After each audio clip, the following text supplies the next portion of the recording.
Hello, this is Lisette, and I'm going to read today's reading with Inspired Evidence, written by Bruce Malone and Julie Von Vett.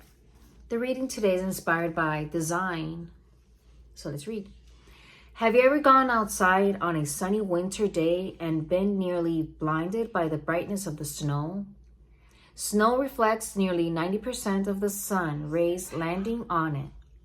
This keeps the snow cooler, resulting in a slower melting rate. Why would God want snow to stay cold longer? Keeping the snow cool is important because it stores much of the water we need for later use. When snow does melt, it is usually gradual, making flooding minimal. As the snow melts, it slowly percolates into the ground, making the ground ready for spring planting. God designed snow to hold the water until it needed to be released. Water stored as snow protects the earth from massive erosion that would take place if all moisture fell as rain. Snow acts as a fluffy insulating blanket for plants and creatures underneath the snow, shielding them from the harsh winter temperatures. It can be 20 degrees Fahrenheit warmer near the ground under snow than in the air above the snow. Falling snow cleans the air. Every snowflake captures floating dust and other particles as it begins to crystallize and falls to the earth. You may have noticed after a snowstorm that when you take a deep breath, the air smells clean and crisp.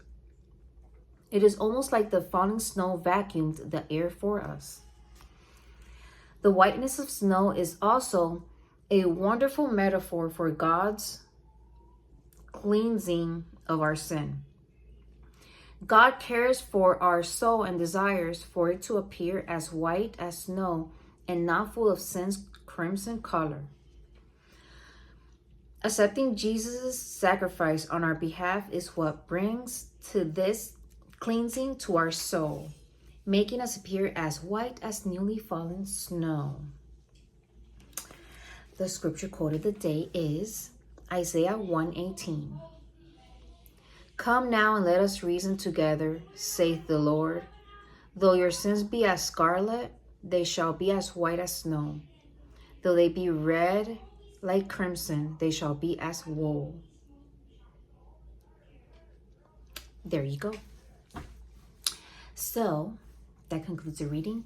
Excuse the mess I have back there. I am going through papers and I filled up a whole trash bag full of things that need to be shredded. And it's all trash. It's in the trash already, but I still got to go through all that. And if you guys hear noise in the background, I'm babysitting tonight. My nephew's home with my kids playing. Right now, they're watching The Mandalorian. He's really into Star Wars, and I recommended, hey, have you seen The Mandalorian? It's great.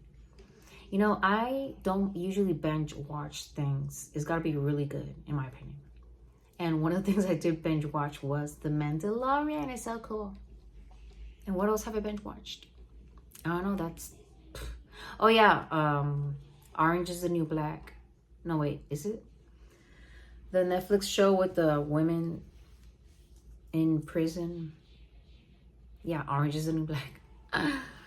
That was years ago, though. I barely binge watch stuff, though. Anyways. Yeah. I went shopping for organic coffee because I started this little playlist, or I'm gonna start it, but I already did a couple videos on reviewing organic coffee, specifically dark roast, because that's my favorite. But unfortunately, it's hard to find organic dark roast. I need to go to Whole Foods, see what they got. But I found an organic coffee I bought, but it's not dark roast, it's medium. So I think I'll be doing that video tomorrow to share. And then there's one more video I want to make to review an item I bought. It's an expensive gift I got myself. But hey, somebody's got to do it. An Apple laptop. Woohoo, I'm so excited. So I'm going to review it and open it. Doing unboxing is called. Yeah, unboxing. How do you like my face full of pimples? I don't have no makeup on. I'm so self-conscious. Anyways, that concludes the reading. Oh yeah, I already said that. I'll be back tomorrow reading the book Inspired Evidence. You guys have a great day and God bless you.